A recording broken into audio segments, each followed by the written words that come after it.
Hello, I'm Scott Thompson, and welcome to After 10, fostering the right environment for venture companies.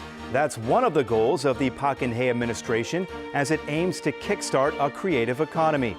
Today on the show, we're joined by somebody who knows a thing or two about that topic, the former chairman of Power Computing Corporation, Stephen Kahng. It has already been nearly 1 year since the Park Geun-hye administration launched the creative economy with the goal of transforming Korea into a so-called idea bank. Over that time, there have been many projects proposed, such as the Creative Economy Town, Infinite Idea Lab, and Creative Korea 2013. The Creative Economy Town, which opened this past September, has garnered more than 3,800 creative ideas in just a few months' time. At Creative Korea 2013, more than 45,000 people attended, bringing with them a variety of new business ideas. 신산업과 신시장, 새로운 일자리라는 성과를 달성하기 위해서는 아이디어에만 머무는 것이 아니라 만들고, 체험하고, 구체화해서 실현하는 것이 필요합니다.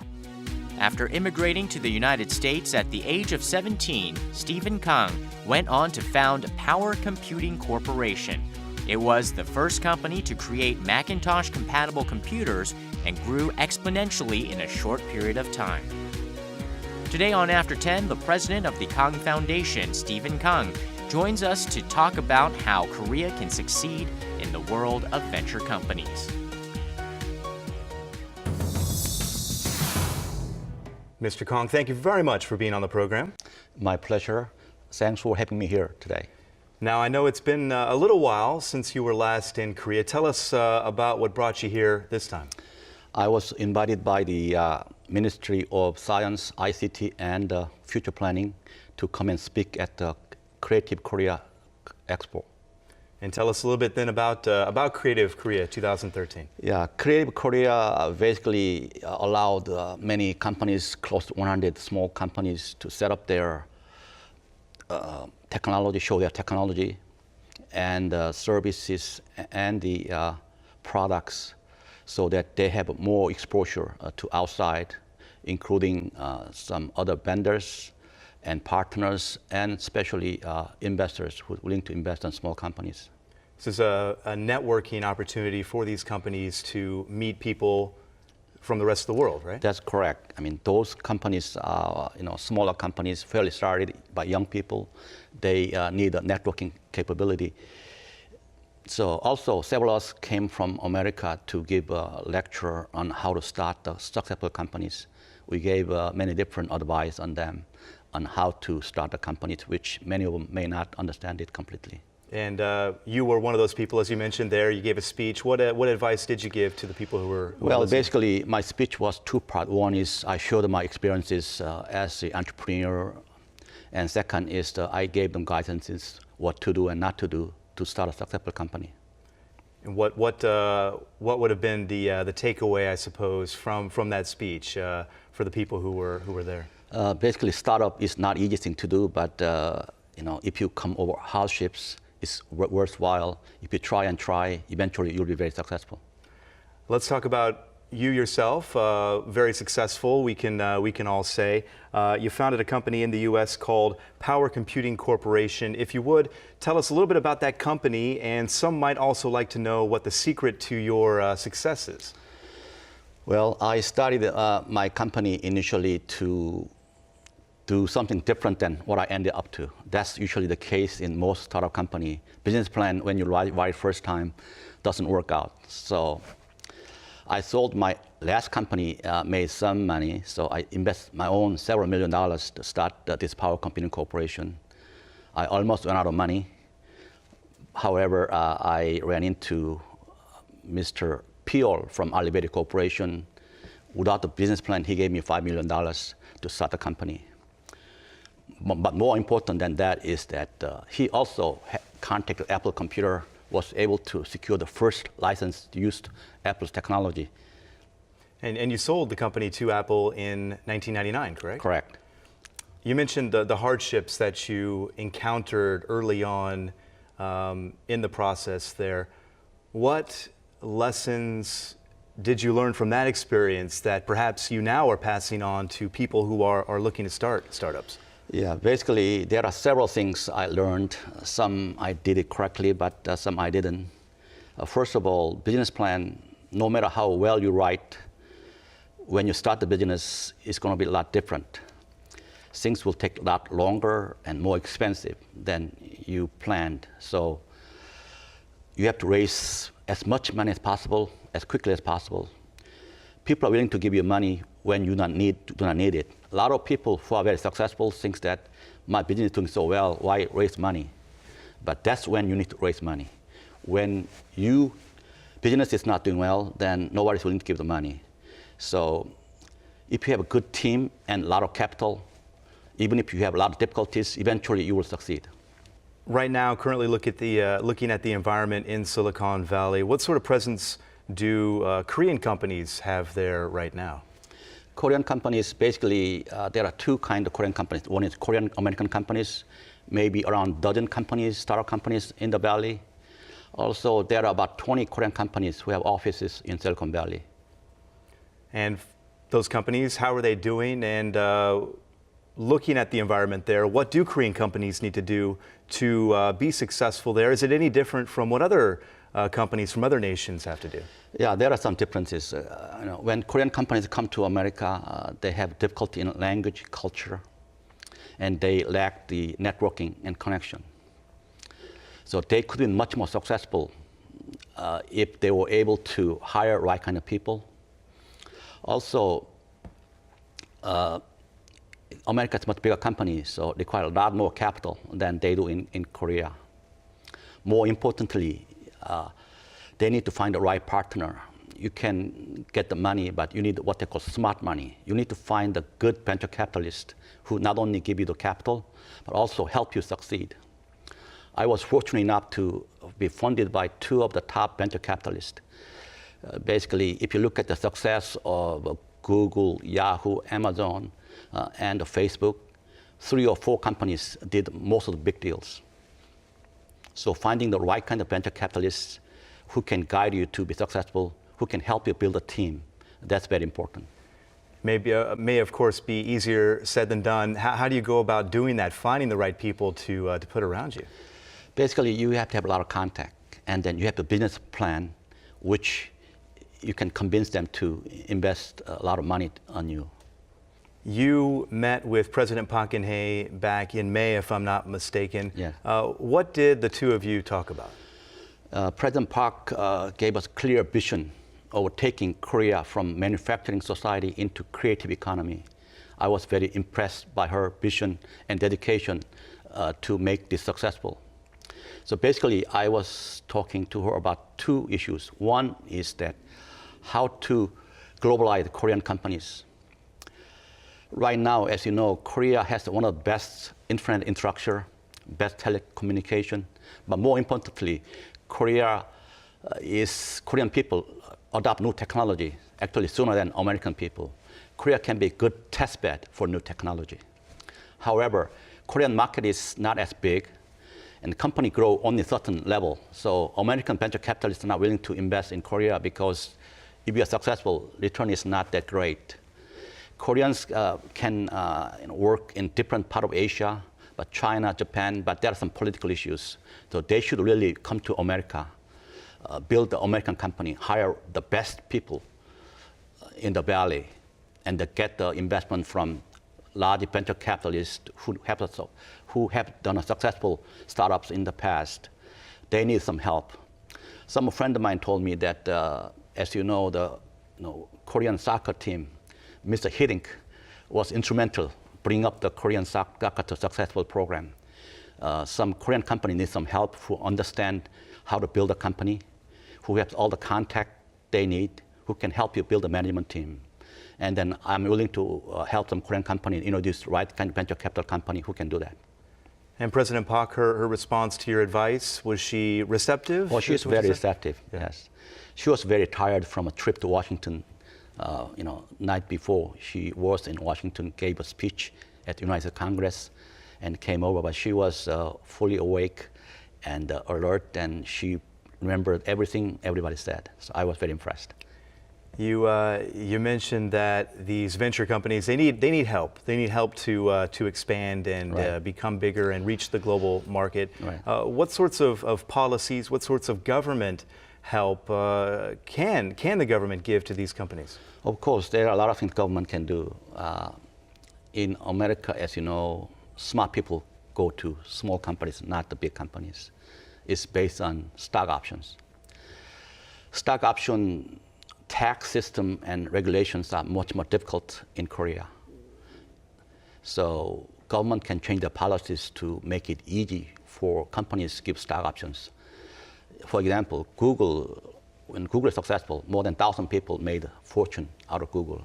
And if you make a lot of Korean entrepreneurs successful, then Korean people, young people will probably work for smaller companies rather than big companies. Right now, all the talent is going to big companies. And we need to have the best and smartest people work in startup companies and find some successes. And that's really the unique challenge here in Korea, right? You're talking about essentially leveling the playing field between the chaebol, between the big conglomerates and the smaller companies.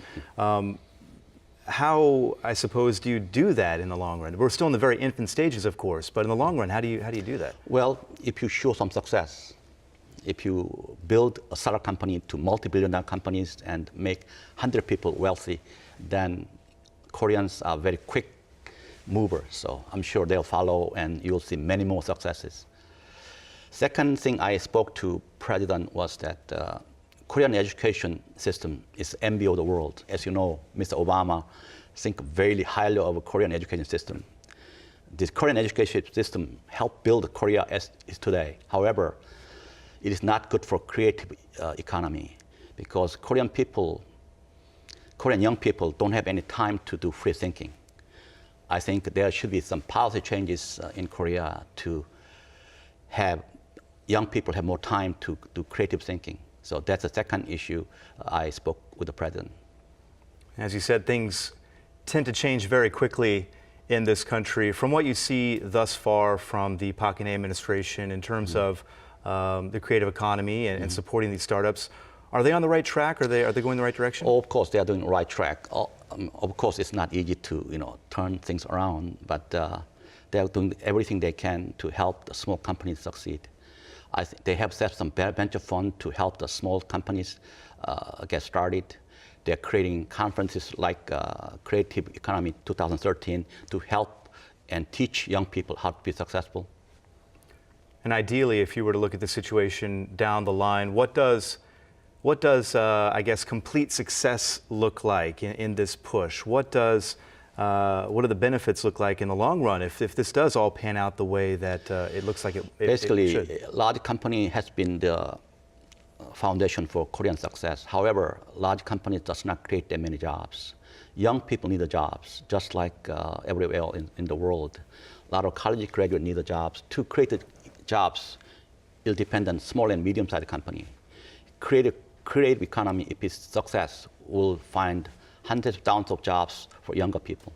Cooperating with the conglomerates, that's what would have to happen, right, in this scenario. How do you convince the conglomerates who are doing fairly well, we should say, to sort of change the way they're doing things and cooperate more with these smaller companies?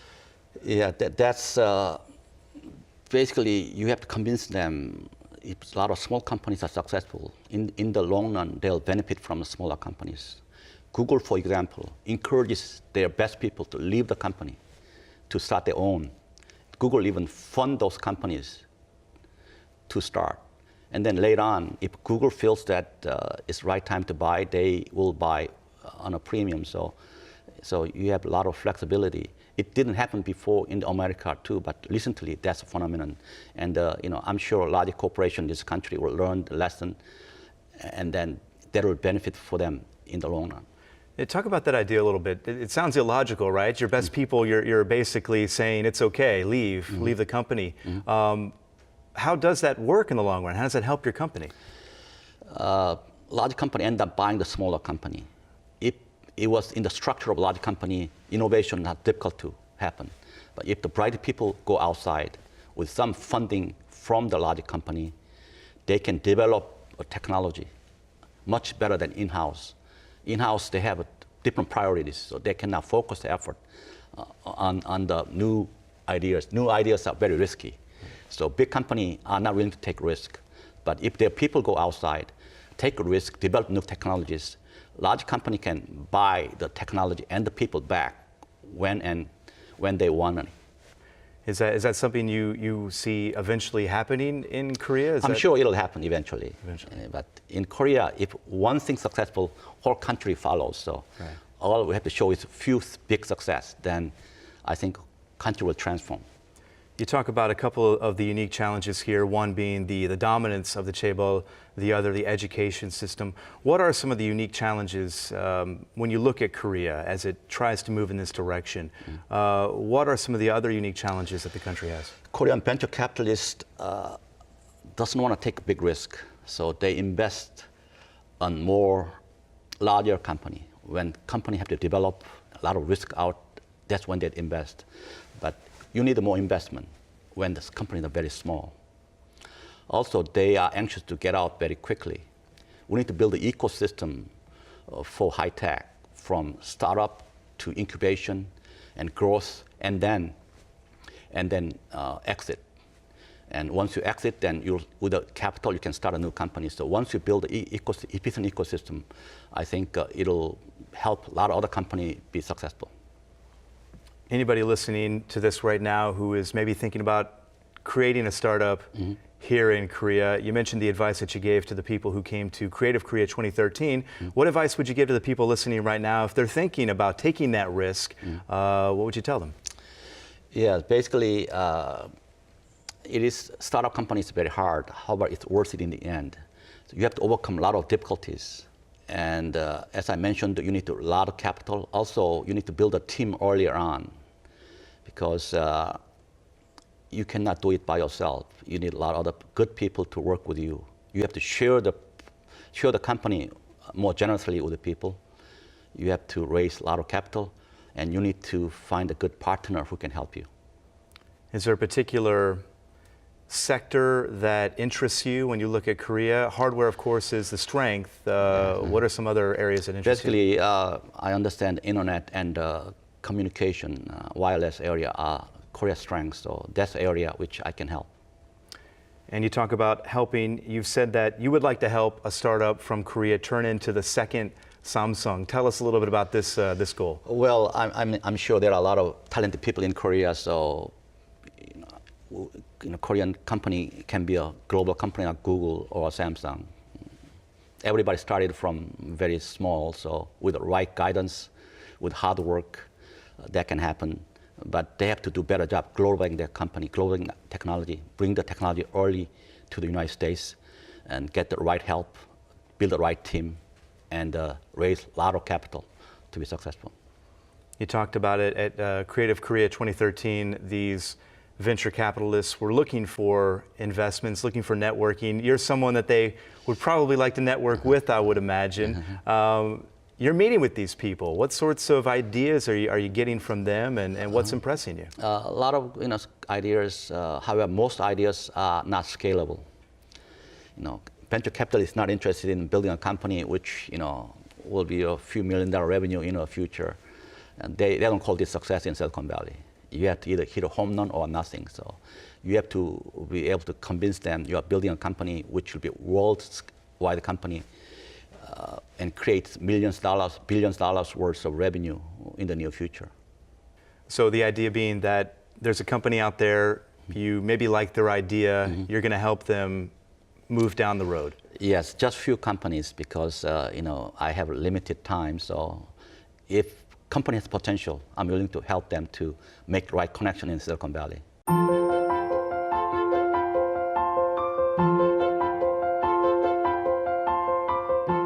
You're devoting much of your time these days to philanthropic efforts. You're the founder, you're also the chairman of the Kang Foundation. Tell us a little bit about what the foundation does.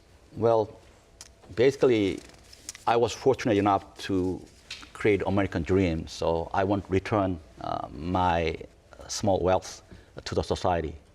So I've been working on education, human rights, democracy, and art. So I basically sponsored the Fall Step Opera for San Francisco Opera last year. I helped bring Korean art from Ryum Museum to San Francisco so that American people have exposure to Korean art. You're also on the board of the U.S. Committee for Human Rights in North Korea. What is the board ultimately aiming to do? Basically, I went to Washington about 12 years ago and met the people at the Human Rights in North Korea. They were very distinguished people. Some politicians, policymakers, and scholars, all donating their own money to help North Korean cause. So as a Korean American, I need to help them to succeed. So the committee does its research on North Korean human rights issues. So we write research papers a couple times a year on different subjects. Last one was a prison camp in North Korea. And also we like to bring those issues to United Nations, White House, United States Congress, EU. So some of us done those activities so that we have much more profile so that everybody in the world understands the situation in North Korean human rights. Looking ahead to next year, to 2014, the New Year's right around the corner. What are your plans? Basically, I'm sponsoring research at Stanford University for U.S. democracy. U.S. When I first came to America, I thought that U.S. democracy is the perfect situation. As I was involved with the American system as part of the human rights in North Korea, I found some of the issues with the American political system. So I'm hired scholars to write some book on strengths and weakness of American democracy. Tell us about some of the issues that you see there. I think the biggest problem is the campaign financing. Basically, money influences politics a little too much in America. That's something that a lot of people would like to see changed. What exactly are you doing then to foster that change? It's very difficult to change. I don't think anything will change in the short term, just like North Korean human rights issues, but it's worth trying. And the idea is raising that awareness and trying to get some things changed on a smaller level. Correct. Mr. Kahng, we'll certainly be looking forward to whatever you might do in 2014 and all the years beyond that as well. We appreciate you being on the program. Thank you very much. Well, thank you for your invitation. And thank you, as always, for watching. We'll see you next time, After 10.